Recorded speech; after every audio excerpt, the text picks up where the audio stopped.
Hello again. Today we're watching How the USA Colonized the USA by Johnny Harris. I've been watching Johnny Harris for past 2 years now. It's very interesting videos, really full of information. I found his Borders series on Vox years ago, and that was very interesting to me anyway. So let's just start.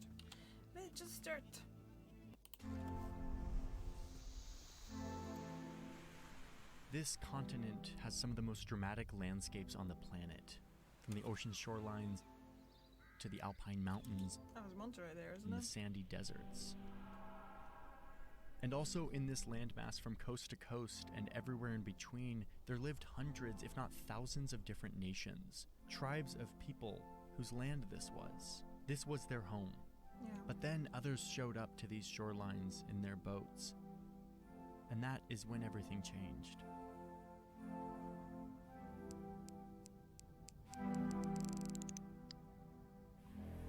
How the US stole America.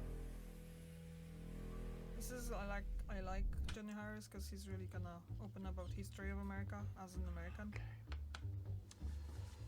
In the spring of 1803, two American politicians visiting Paris closed the sweetest real estate deal they had ever seen. Louisiana With the Purchase, simple is it? stroke of a pen, Yeah. their country doubled in size. All for just $15 million. Whoa, But really? in this deal, which was called the Louisiana Purchase, the US didn't actually buy this land from France. France didn't actually own the land. What the United States was buying was the imperial rights to this huge swath of North America. This basically meant that France would stay out of the way and let the budding new empire, the United States, colonize it without interfering. If the United States really wanted ownership over this land, they would need to get it from the people who were here first, which at the time was lots of different native tribes. These are the people who had been here for thousands of years, way before Europeans had the idea of leaving their continent. And this land that the US just bought was theirs. Yeah, it was. Oh, and this isn't just me, like some modern enlightened person looking back and judging the United States at this time. The US knew that this wasn't their land and that they were going to have to buy it from the people living there. And their big plan was to do things differently, not like the old imperial powers that they had just broken away from. In fact, George Washington was, quote, determined that the US government's administration of Indian affairs shall be directed entirely by the great principles of justice Yeah, and that definitely humanity. went well for Go them, isn't it? USA, let's Yeah. do this in the right way. So instead of conquest, they would negotiate and sign formal treaties with these native nations. Then they would pay them for their land, fair and square. After all, this was a country Pay whose them with founding what? document highlights justice, tranquility, welfare, and liberty. In our series, How the U.S. Stole, we get to see how the U.S. grew from a group of English settlers to a global superpower. But none of those stories would exist without this one. The origin story. The first thing that the U.S. ever stole. So Europeans are pouring into this newly formed country, the United States. And the government is making deals and signing treaties with the tribes, allowing these newcomer immigrants to settle on their land. At first, this is a fairly peaceful transactional process. The US would offer food, farming equipment, cash, the services of a blacksmith, all in exchange for ownership over this land. But unsurprisingly, a lot of these tribes had no interest in moving out of their ancestral lands in exchange for, like, farming equipment. And this is where all of George Washington's ideals of justice and humanity really start to dissolve. The US was becoming a more powerful nation. They needed more land for their booming population. So the impatient settlers and their government started playing dirty. The westward movement was like a great tidal wave. You start to see what happens when these tribes say no to the newly powerful United States. In one instance, one group of tribes up near the Great Lakes didn't want to sell their land. They told the United States that this river would be the border and to not cross it, to stay off their land. The US said no, and they took them to war and lost twice. But on the third time, they won the battle and forced the tribes to sign a treaty giving away all of Twice, this land. huh? Basically all of present-day Ohio. Something very similar happened down here when the Seminole tribes refused to leave their land. The US military came in, another war, killing thousands, forcing the tribes to sign a treaty and pushing them into the swampy interior of the state. where they had no access to their farmland or the ocean. Down here in what was becoming Alabama, the Muskogee Nation refused to sign a relocation treaty, but not wanting to go to war, agreed to sell a portion of their land in return for a guarantee that they could keep the rest. And the United States agreed, and they actually did. And the Muskogee how long? kept their ancestral lands forever. Womp womp, no, that didn't happen. 4 years later, a bunch of white 4? settlers moved in, boxing the Muskogee out of their ancestral land. Just As tensions 4 grew years? because of this violated agreement, the U.S. military was called in to force the Muskogee out of their lands. No treaty was ever signed. I mean, the shenanigans ranged the whole gamut here. They would get tribal leaders drunk to trick them into signing this paper that gave them all the land. They would appoint random people to be the tribal leaders and then tell them to sign away the land for the whole tribe. In another conflict, the Sioux and Arapaho nations defeated the U.S. military over and over until the U.S. finally signed a peace treaty acknowledging their land. And they were safe. Seems like Until gold was discovered 8 years later, and the U.S. broke their treaty, redrew the boundaries, built roads on their land, and before you know it, you've got a bunch of white guys with gold pans harvesting this land. Treaties and justice be damned. treaty seems to be like a bad penny Eventually, for the other tribes Native caught on to what Americans was going there, to is it? happen, Yeah. realizing that refusing the U.S. government would mean violence. So they would sign the paper, take the money, and leave. Over the course of almost 100 years, the United States signed 368 treaties with tribal nations, who were driven out one way or another to make way for white settlers, who established control over this land that their government had stolen for them. And yes, you have all the paperwork, all the spreadsheets that they were making, all the treaties, a nice paper trail. But this was all a facade of justice, a thinly veiled campaign for imperial conquest. Before we go on to the story, I just need to tell you that we don't have a sponsor for today's video. Lately, I've been hearing from some sponsors that my videos are too political, which is kind of a bummer because we work really hard to tell really cool stories. And if that means that people don't want to sponsor us, that's fine. Luckily, we have a Patreon where all of you can support this work. It's called The Newsroom. We call it The Newsroom because it just sounds cooler than Patreon. But it is a place where you can support what we are doing, which is something more and more we need. On The Newsroom, you get an extra video every month. It's a behind-the-scenes vlog from all of the people and processes and happenings around here in the studio. You get to see my scripts. You get royalty-free music from our composer, Tom Fox, that you can use in your videos. And live Q&As with me. Members of The Newsroom get to chat with me on a Q&A where they can ask me anything. But more importantly, you get the warm, fuzzy feeling of supporting independent journalism. And if that floats your boat, you can go to the link in my description, patreon.com/JohnnyHarris. Let's get back to the story. Okay, so we have all of this like fake treaty shenanigans going on to help the United States feel like they're doing justice. And it's working. They are moving loads of native people out of their ancestral lands so that white people can settle it. But there was one region that proved particularly difficult for this extermination project that was going down. Here in the Deep South, you had these 5 large nations that lived side by side with the settlers for a long time. They had all signed treaties with the United States that acknowledged their right to this land. Many of them spoke English, practiced farming, wore European clothes. Some even owned slaves. Because of this, these 5 tribes, the Cherokee, Chickasaw, Choctaw, Muskogee, and Seminole, were known as the 5 civilized tribes. And there's an alternative world where these tribes could have remained on their land, living side by side with the Europeans as they settled. But that's not what happened. Mostly because of cotton. Of course. Farmers down here were getting super rich off of a very valuable cash crop called cotton that they could sell to textile mills around the world. It was an industry made even more profitable by its key input, free labor from stolen Africans. There was this one strip of land down here called the Black Belt Prairie that was particularly desirable for farming cotton. But as you can see, it was locked up in what the United States treaties had formally acknowledged as belonging to native nations. But the farmers down here were looking at this as like, this is a perfect place to expand our cotton kingdom. So, these southern slave owners did what was kind of becoming U.S. policy towards the people living on the land that they wanted.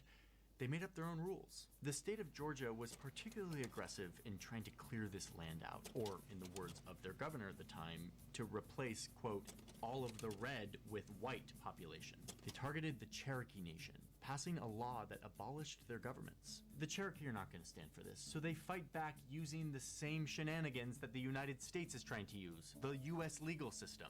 They take Georgia to court, a case that went all the way to the Supreme Court. And guess what? The Cherokee Nation won. Like, there was no way around the fact that they had ironclad rights to this land, signed and sealed. The highest court in the country just ruled that the states could not impose on tribal sovereignty. But, as we all learned in government class, a ruling from the judicial branch only works if the executive branch enforces it. Oh, and who was in charge of the executive branch? Oh, this guy. The guy who wrote a letter to his wife during the War of 1812 from the battlefield saying that he had successfully slaughtered 170 Native Americans in, quote, an elegant style. Oh, and the guy who's on our $20 bill? Yeah, him. Andrew Jackson thought that negotiating treaties with the people who were living here was a ridiculous notion. So he looks at the Supreme Court ruling that validates the Cherokees' right to their land, and he literally responds in the snarkiest way possible, saying, "The Chief Justice, John Marshall, has, quote, made his decision. Now let him enforce it." No, he was not going to enforce it. Jackson had a different plan in mind. It came in the form of a new law that he pushed through both houses of Congress. His whole worldview towards First Americans embodied in a piece of American legislation, the Indian Removal Act of 1830. This law used taxpayer money to get tribes out of the United States and to relocate them to an uninhabitable place that surely no American settler will ever end up. Oh yeah, The Great no, Plains never, seemed ever. an inhospitable land Yeah. to people familiar with the eastern states and of Europe. This became their dumping ground, and it came with a promise. Move here and we will never mess with you again. And what's Oh, crazy to me is yeah. that even There after you go. all of the shenanigans, all the facades, they continued Yeah, but the to hindsight play is this charade, 2020 saying then, huh? that the nation of Indians may choose to exchange their land where they now reside. The law says that the government had to negotiate these the treaties thing fairly, is- voluntarily, though- peacefully, and that the government would, Come on quote, up. forever secure and all guarantee their them na- their new land, and that they nations there, wouldn't wasn't- break any of wasn't the pre-existing agreements that they had made in previous treaties. But no, this was just more pretending, a paper trail of pretend humanity. Just as Andrew Jackson had ignored the Supreme Court ruling, he had no intention in following the law that he helped create. But he kept up the ruse. More documents, more signatures, more Immigration paper of that made Indians, these huh? civilized, justice-minded people feel like they weren't orchestrating a mass ethnic cleansing, sanctioned by the government, paid for by taxes, but they were.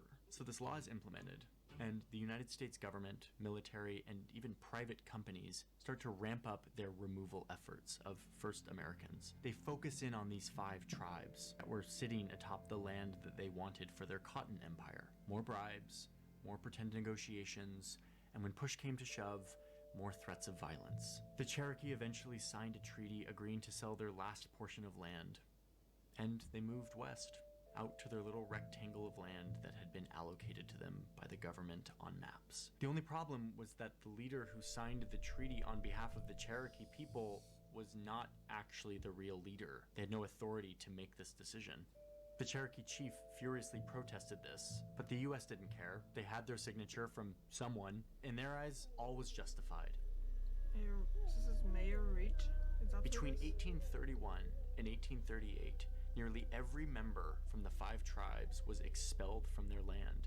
100,000 people, whose home this was, now forced to walk by foot for more than 1,000 miles through brutal weather and terrain towards a little box on the map, a place they had never been before. The Cherokee would eventually call this journey the Trail Where We Cried, or the Trail of Tears. Some tried to fight back against their oppressors, and others stood their ground until they were forcibly bound in chains by the US government and herded west at gunpoint. Their land was vacant, and cotton farmers with their slaves moved in, and the economy grew. Justice. We'll never know how many people died during all of this, how many lives were really destroyed. Some people say 3,000, other estimates say 15,000, but you don't need those numbers to see how destructive Really? this was. It was systematic, More than it was that. documented, and it was enshrined in law. We have a paper trail of all of it, showing the receipts, the payments, the treaties, the bureaucracy of it all. It's like a bunch of spreadsheets from the 1800s. American settlers, in an effort to be different from the old world empires they fled, ended up carrying out the first state-sponsored ethnic cleansing. There's a reason why Hitler, 100 years later, references this exact event, this process, when he was carrying out his own ethnic cleansing. He said that the Volga, which is a river in Russia, would be, quote, our Mississippi. He said that Europe, not America, would be the land of unlimited possibilities. Oh, really? Really? The story of what happened to many nations of the first Americans doesn't end here. In fact, this is kind of the beginning. Yeah. We're gonna make a second part to this video, and in that part 2, I wanna show you what happens next once these tribes arrive to their little rectangle on the map. Indian Territory, the place where these tribes were forced out, dumped, and left to build a new life. And how they once again tried to fight back using the legal frameworks that had pushed them out, and how all of that led to the establishment of one state in our country that could have looked a lot different. As always, very interesting video. Still 2 minutes left, so...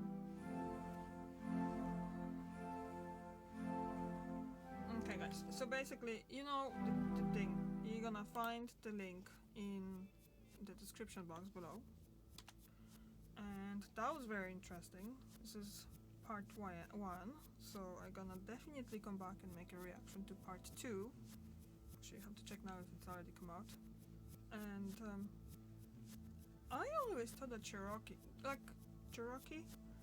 obviously, on back of my mind, like, I didn't have that much history about America, but I kind of know some of it, like from movies and things like that, especially about Native Americans. So I always thought that Cherokee was more, like, yeah, more of the west of America. But, well, I didn't realize they were from, like, east, pretty much. Southeast, isn't it? Well, I'm learning something new every day. Yeah. So, thank you very much for watching. Go, if you never heard about Johnny Harris, definitely go check out his channel and subscribe to him. His videos are very interesting, very knowledgeable, and very eye-opening as well. So, thank you again for watching. I'll see you tomorrow. Bye.